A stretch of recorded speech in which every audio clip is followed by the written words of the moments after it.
Hello. I would like for you really to pay attention. So if you make yourself comfortable, and then I would like for you to work with the 6th Fetter, where we look into the subject that is here, the one that is present and aware and observing, and the object that is out there, the things that are surrounding you, the things that you observe and experience. And we're going to play with the 6th Fetter. We're going to look deeper into what is it actually that makes you believe that there's a subject here and an object out there. Because if you really look at it, it's very, very clear that if you have seen through the first fetter, the sense of a self, the sense of a separate I, if you have seen through that, then who is it that it feels like is observing? Who is it that is there experiencing? Like there's an experiencer of everything that is perceived. Where does that actually happen? If you know there's not a separate self, and you know that is non-dual, it's not separated in any way, then why is it that it feels like that it is separated? That there's a subject to protect or to stand up for, or who can experience? Why is that? And that's what I would like to look into with you today. So in the first fetter, we work with seeing through self. We work with looking into the thought that is happening and the belief in a thought, that just because a thought is happening, you believe that thought to be true. That thought is taken very, very seriously, as if it is truth. That whatever thought you have about how other people see you, how you see you, whatever you think of happened in the past, all the concerns or worries about what will happen in the future, all of those thoughts are taken to be true. And when the first fetter falls, you see very, very clearly, and you experience very, very clearly, that one thing is reality, the thing that is happening right now and right here, where there's no one experiencing and there's nothing to experience. All the concerns and worries about the future, they completely evaporate. And all the regrets from the past, they're not there any longer. They're not potent anymore.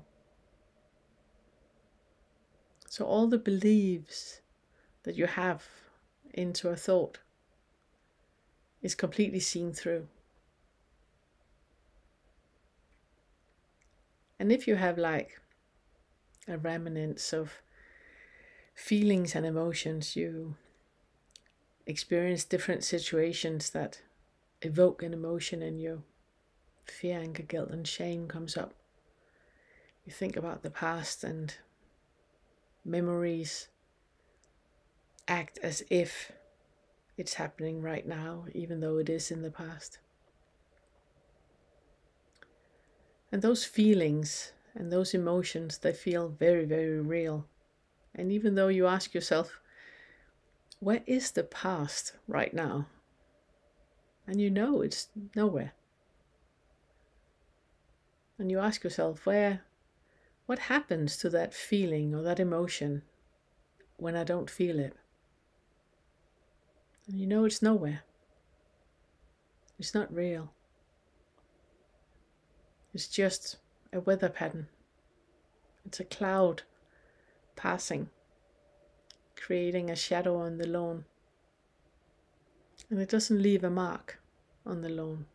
In the same way, you can have emotions and feelings that arise in the body, and they don't leave a mark. There's no fear, anger, guilt, and shame. All that is seen through. There might be a sensory experience that creates a thought about fear, anger, guilt, and shame, and then you're back in the 1st fetter. What happens to a thought when you don't think it? It's not there. It's not real. And whatever needs to be met and felt, you allow yourself to feel. You go from an intellectual understanding of the awakened state and non-duality into a sensory experience, into how it's felt in the moment. And instead of bypassing in any way and saying there are no emotions that are real, there are no thoughts that are real, so therefore everything I'm experiencing is not real. That's bypassing. Don't gaslight yourself. If it's felt right now, it's real right now. And because you know that you're not attached to anything, you can allow that to be felt. Can you be in a body that feels shameful right now? Can you allow that to be there? Without reacting in any way, just experiencing. All the memories about the past is just a metaphor coming up, reminding you of what needs to be felt. Can you allow that? Can you be that brave? Not bypass in any way, not gaslight in any way. So whatever is felt, can you feel anger arising, knowing that anger is not a feeling? It's just a weather pattern. You do not need to yell, shout, throw with things. You don't need to act as if you're emotional, immature. You allow that to arise in the body and feel that in the body. Stay with whatever needs to be felt. Since there's nobody connected with it anyway, what are you afraid of? And no longer are the feelings and emotions believed in. They're rising in the body, they're experienced in the body, and they're dissolved in the body. And that is when the 2nd fetter falls. And that's also when you allow yourself to notice all the times you have had a feeling or an emotion arising in your body. And you have diverted. You're diverted with flicking on Netflix, zapping on Netflix, flicking on your phone, going to the fridge, diverted with alcohol, sex, food, diverted with gambling, exercise. And suddenly you feel that, oh wow, when I do that, it's because I actually believe in the feeling. I believe this emotion to be true and to be scary and to be too big to be experienced. But when you see that any feeling and emotion that arises is just that, it can be experienced in the body right now. You do not need to do anything. There's no need to divert. There's no need to prefer something over something else. When that is no longer happening, the third fetter falls. And the same thing happens when you look at your life and there's some things that you want. You want some things to happen, other things not to happen. You want you to be in a certain way, not to be in another way. You want other people to be in a certain way, not to be in another way. And that sensation of pulling towards you something you want, pushing something away that you don't want, as if there's a parallel universe that you can choose. There's a parallel path where things could be different. When that is no longer alive in you, and you're allowed to be with what is right now, you no longer escape into a pseudo-reality where some things are happening in a way that you wish it would happen, or that you don't want it to happen. And that is when the fourth and the fifth is falling. And that is directly tied in to the 6th fetter. The subject sitting here, wanting something to happen. The object being out there, that this subject does not want to happen. So the 4th fetter of wanting, the 5th fetter of aversion, ill will, not wanting, and the 6th fetter of the delusion of a subject here and an object out there, they're tied together. And that is what we're looking at today. Because in that delusion, you believe that in your sensory experiences, in the seeing and the hearing and the smelling, tasting and touching, you believe that to be true. So all of the senses, the seeing, hearing, smelling, tasting, touching,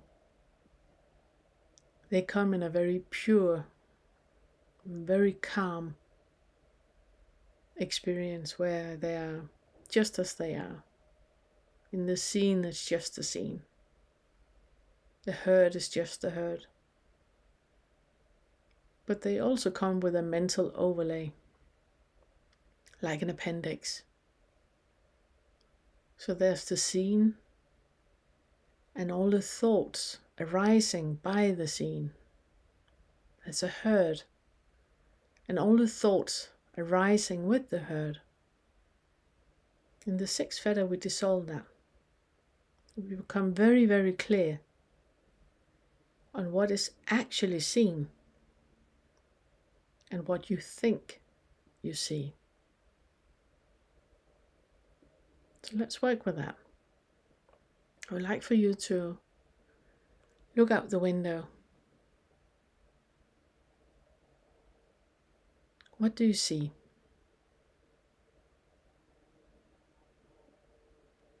Now, is that what you see, or is that what you think you see?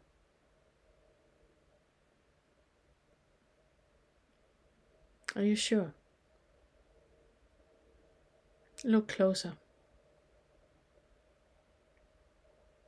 Do you feel that in your body right now, it feels as if there's a subject here sitting and looking out at the object out there.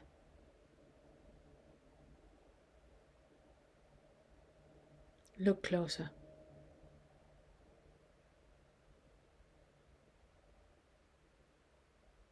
There's nothing out there. Seeing is happening.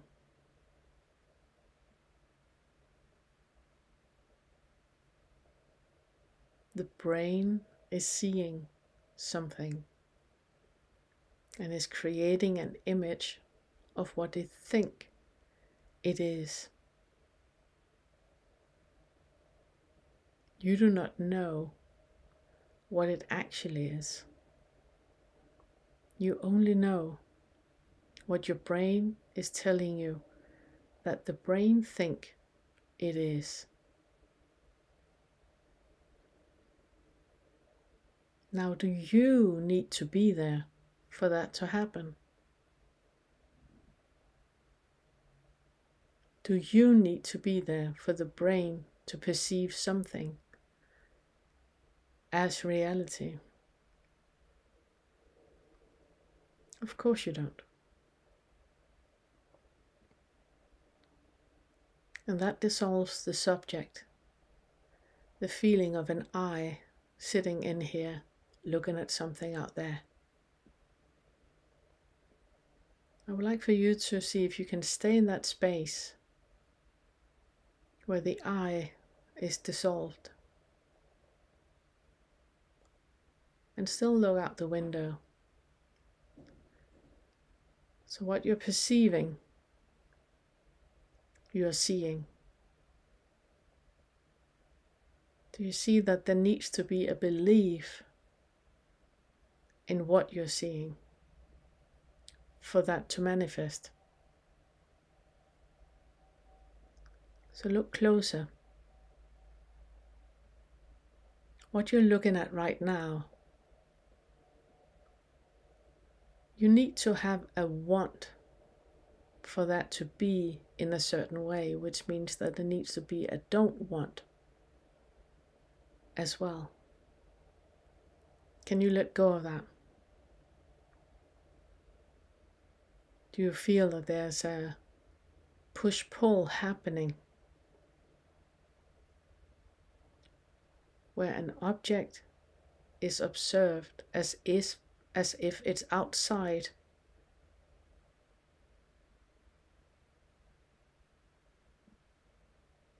Do you see that it's not? Whatever you're looking at is perceived at 0 distance. Everything you perceive is a delusion. It's mind created.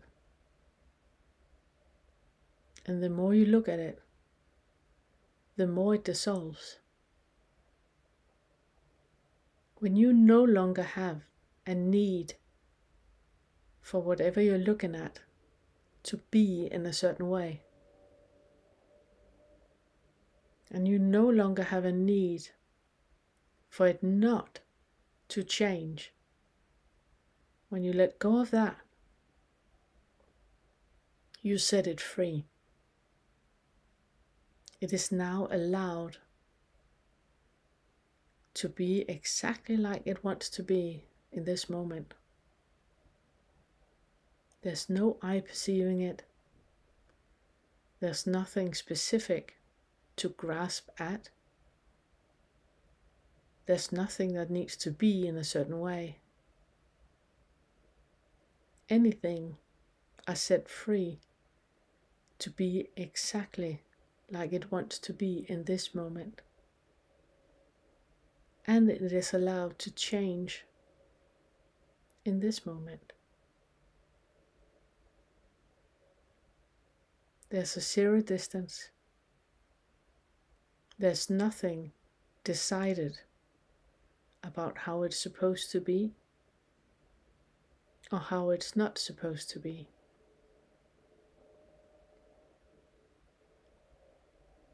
There's a 0 distance.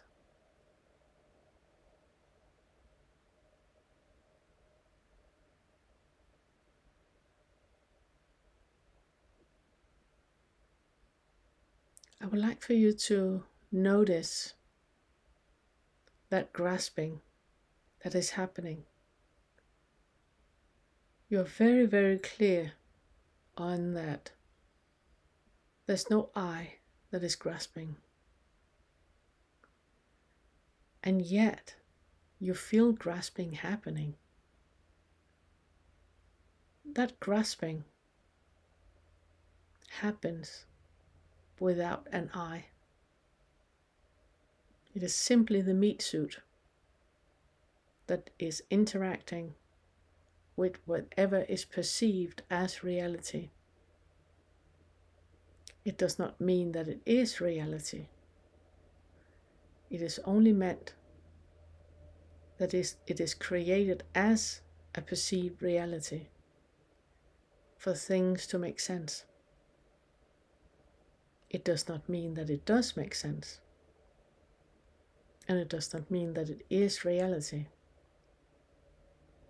But a grasping is happening in the meat suit to make sense.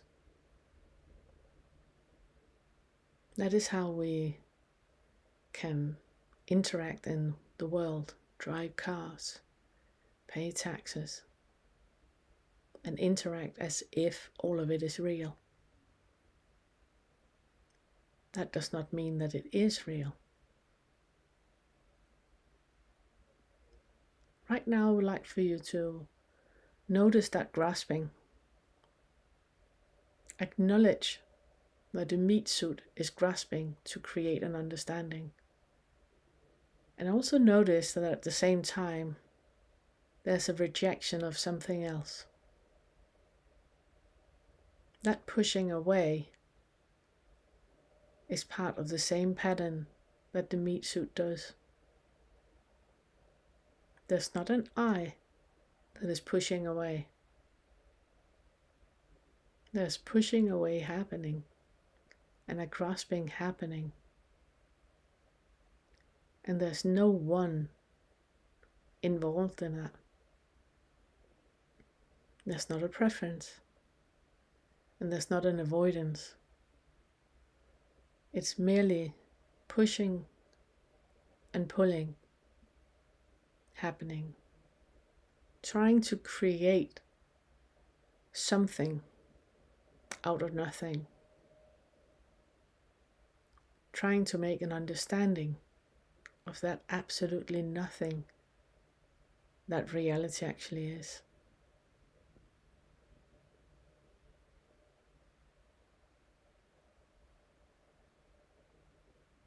I would like for you to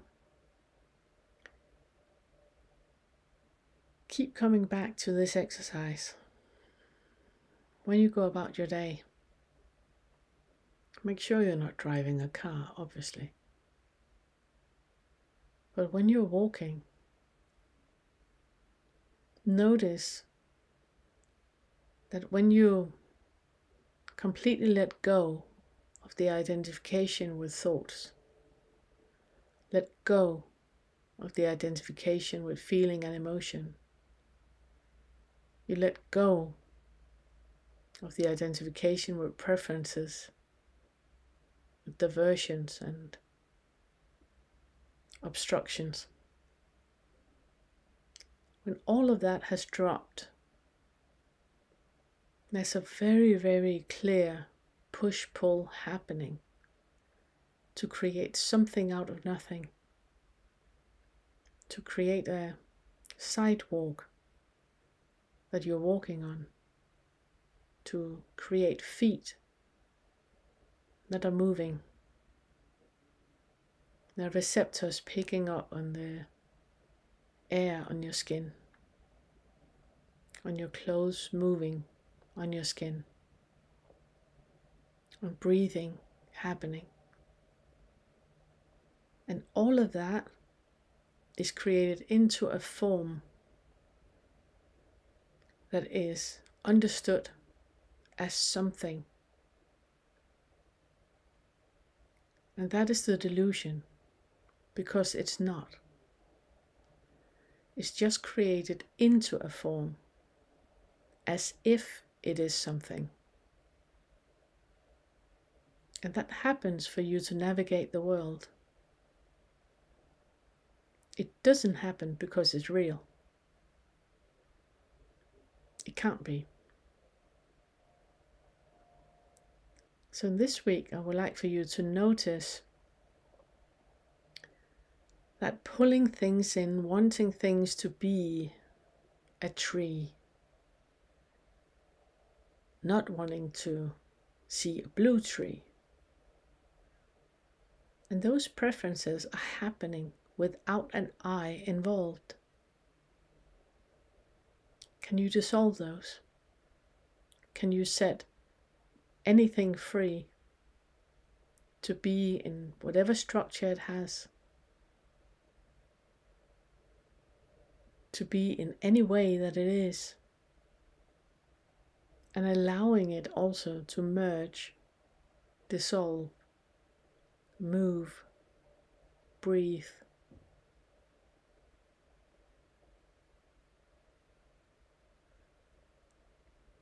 Thank you.